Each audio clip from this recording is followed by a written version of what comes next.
siapakah orang yang pertama kali menyerukan, meneriakan. Ini kalau meneriakan dengan suara keras ya. Siapakah orang yang pertama kali meneriakan 2 kalimat syahadat? 2 kalimat syahadat bunyinya gimana? Asyhadu an la ilaha illallah wa asyhadu anna Muhammadar Rasulullah di dekat Ka'bah.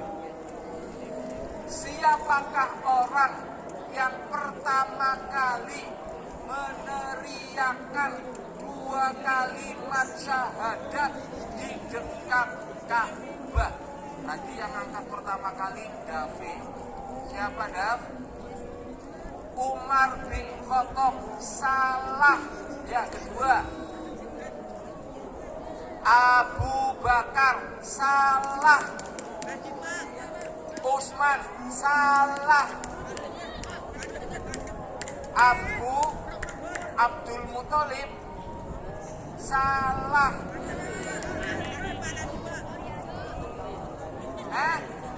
Nabi Muhammad. Salah. Ya, pojok.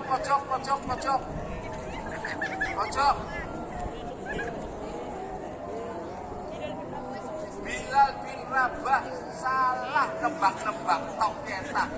Tak kasih bocoran lagi. Orang itu yang meneriakan itu termasuk as-sabiqunal awwalun.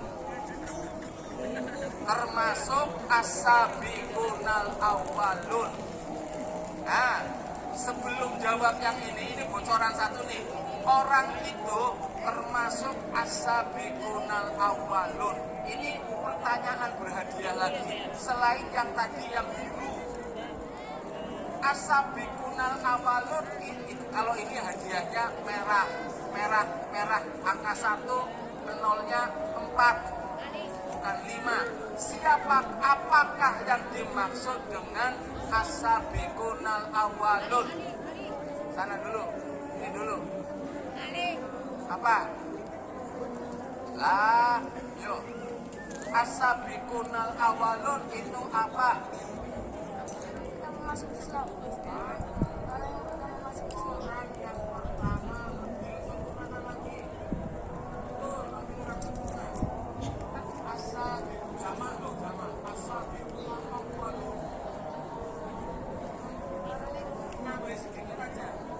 yang pertama kali masuk Islam. Orang-orang yang pertama masuk Islam. Bagus. Taul Fajr. Tidak Fajri. Fakri. Ya, 10.000. Itu bocoran. Orang ini yang riakan tadi termasuk as-sabiqunal awwalun. Orang-orang kelompok pertama masuk Islam. Salah. Ali bin Abi Thalib. Salah.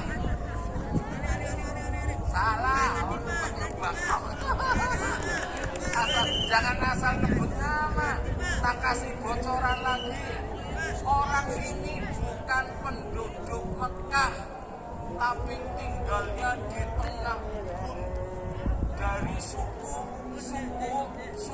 yang suka kerja suku ini nih. Dari sebelum Islam atau sebelum Islam. Suku ini kerjanya tukang rampok, tukang begal. Ayo, ada? Tak tambahin bocoran lagi. Ya apa?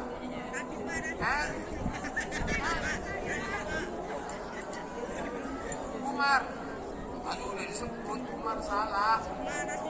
Abu Sofyan salah. Abu Sofyan bukan as-sabiqunal awwalun. Ini orang yang awal-awal masuk Islam. Ya.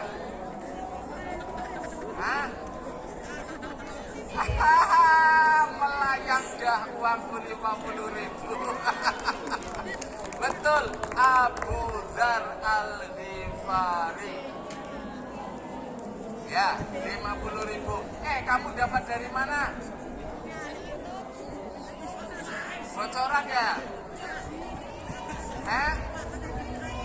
Lah, masa bocori Ustaz Hilmi ya? Apa ya yakin ya?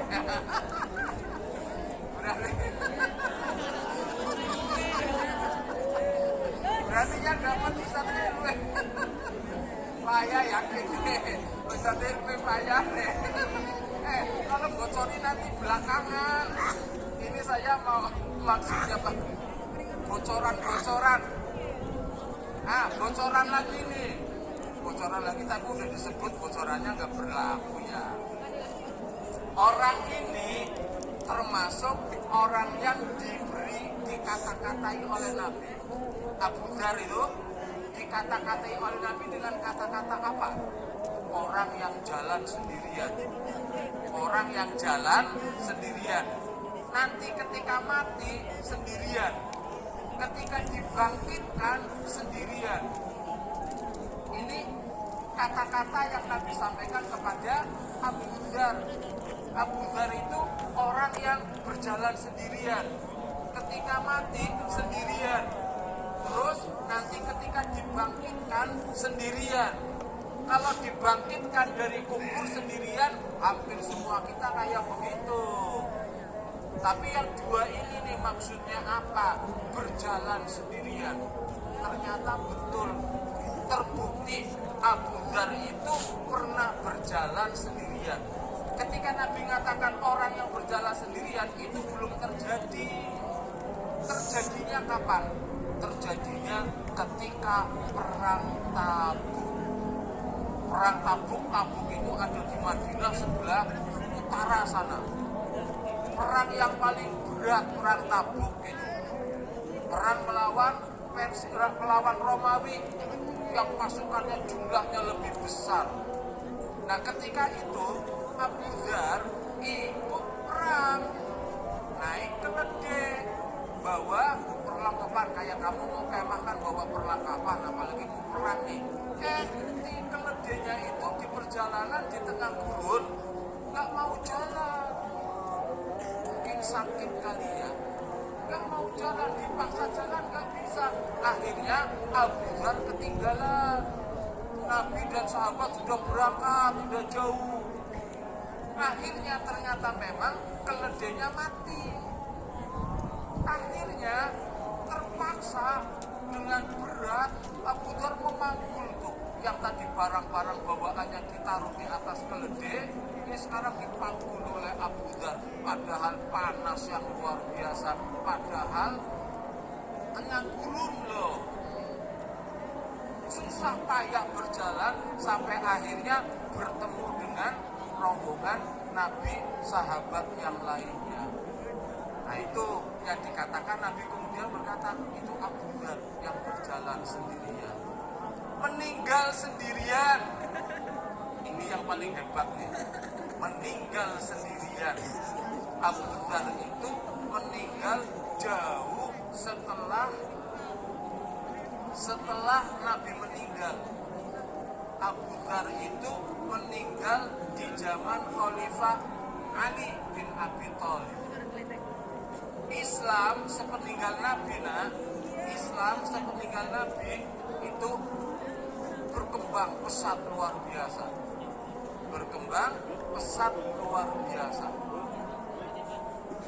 Banyak yang masuk Islam, dibuka daerah-daerah yang lain. Akhirnya orang-orang Islam itu yang tadinya hidupnya berkecukupan ya kayak begitu, sekarang jadi mewah, harta melimpah.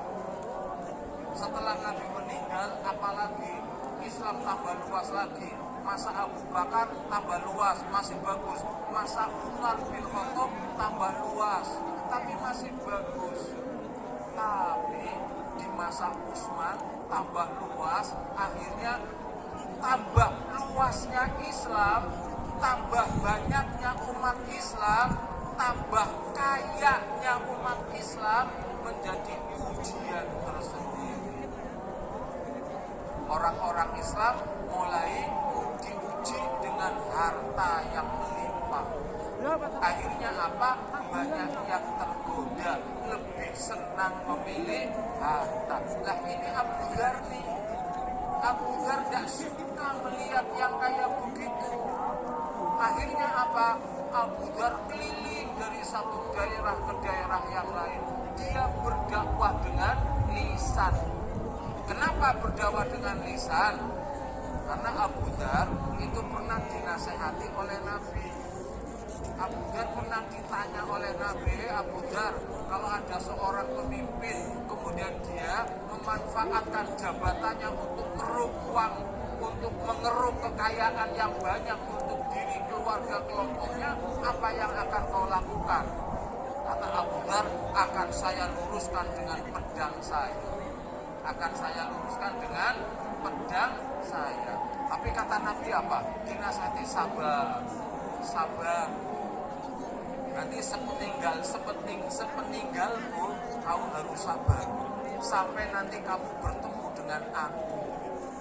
Sampai nanti bertemu dengan aku, ternyata maksudnya sampai nanti meninggal. Sampai Abu Dzar meninggal, nanti akan bertemu dengan Nabi. Dia disuruh sabar. Makanya ketika terjadi para pemimpin Islam lebih tertarik dengan dunia, Abu Dzar yang tadi mengatakan akan berubah dengan pedangnya, dia nggak jadi. Hanya bersabar, akhirnya merubah dengan lisan, dengan mulut, dengan memperingatkan mereka dengan mulut, dengan keliling dakwah dengan mulut. Tapi yang kayak begitu kan tidak semua orang senang. Orang lagi punya jabatan, punya kekayaan, kemudian diingatkan tentang halal haram untuk tidak terkecoh dengan kekayaan, belum tentu senang.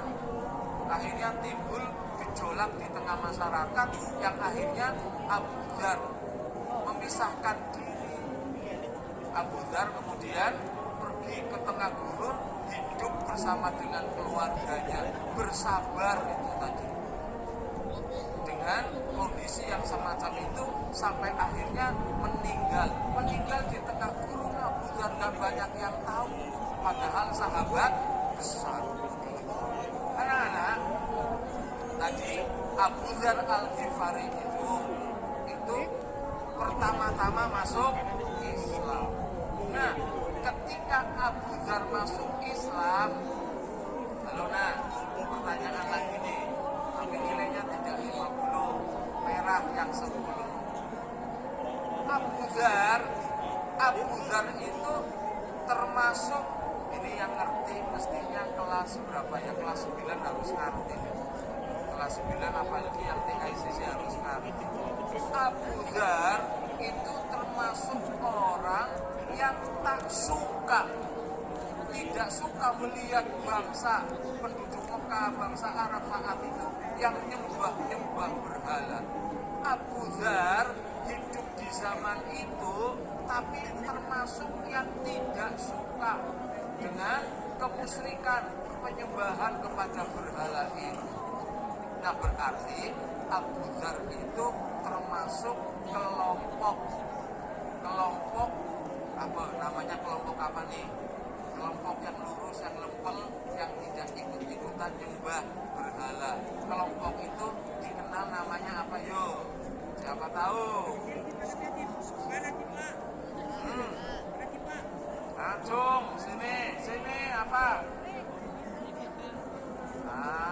Radit bocoran nih. Apa namanya kelompoknya?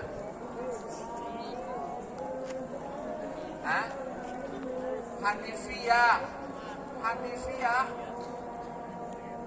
Ya wis bisa. Tapi yang lebih betul, oke 10.000. Kalau ada yang lebih betul lagi, tak kasih 10.000 lagi. Kelompok apa? Kalau Hanifiyah, Millatu Ibrahim. Kalau yang di Mekah dikenal dengan nama hampir mirip sama. Ayo, ada? Nggak ada? Kalau nggak ada, cuk. Al-Hunafa. Kelompok Al-Hunafa. Pertanyaan berikutnya. Apa? Abu Dzar itu kelompok Al-Hunafa. Al-Hunafa itu yang lurus, yang lempeng. Lurus lempeng maksudnya apa? Ikut ajaran Nabi Isa, Nabi Ibrahim, nabi-nabi terdahulu. Hanya nyembah Allah saja, tidak nyembah berhala.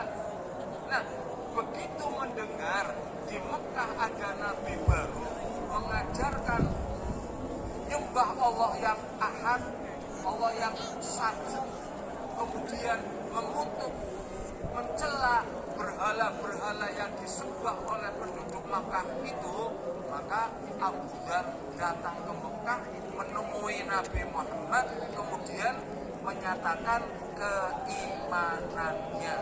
Pertanyaannya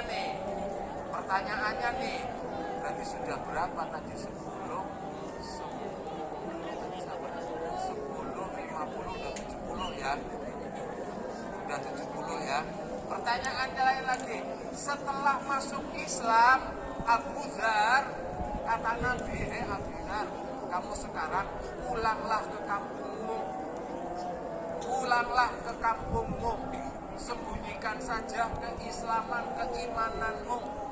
Nah, siapa yang tahu apa yang dilakukan oleh Abu Dzar? Ya, 10.000. Ya, dibilangi oleh Nabi, udah sekarang kamu balik ke kampung sana. Kamu dakwai, ajak umatmu, kaummu agar beriman. Tapi Abu Dzar sebelum pulang kampung ada yang dilakukan lebih dulu. Apa yo yang dilakukan? Yo, yang dilakukan Abu Dzar. Ada yang tahu?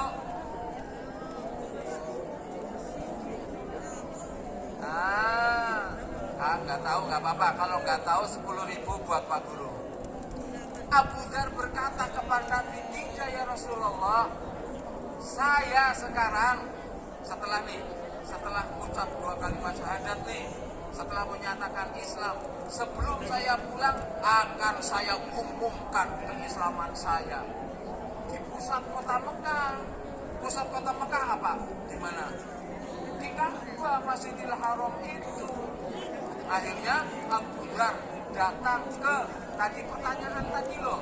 Pertanyaan yang siapa yang pertama kali meneriakan. Nah, udah ada bocorannya. Abu Dzar datang ke Masjidil Haram di depan orang-orang terus berteriak, "Asyhadu an la ilaha illallah." Hei, saksikan, dengarkan penduduk Makkah. "Asyhadu an la ilaha illallah wa asyhadu anna Muhammadar Rasulullah." Apa yang terjadi? Langsung diparani sama orang-orang penduduk Makkah. Marah para penduduk Makkah itu. Menyatakan Islam di depannya mereka, teriak pengumuman, marah. Akhirnya dipukuli sampai pingsan, sampai lempeh-lempeh, sampai jatuh gitu. Bangkit lagi, dia teriak lagi, "Asyhadu an la ilaha illallah." Dipukuli lagi, jatuh lagi. Akhirnya ada yang menyelamatkan dia. Siapa? Ada, bukan Rasulullah. Ada yang menyelamatkan Abu Dzar dari pukulan orang-orang kafir Mekah. Bukan.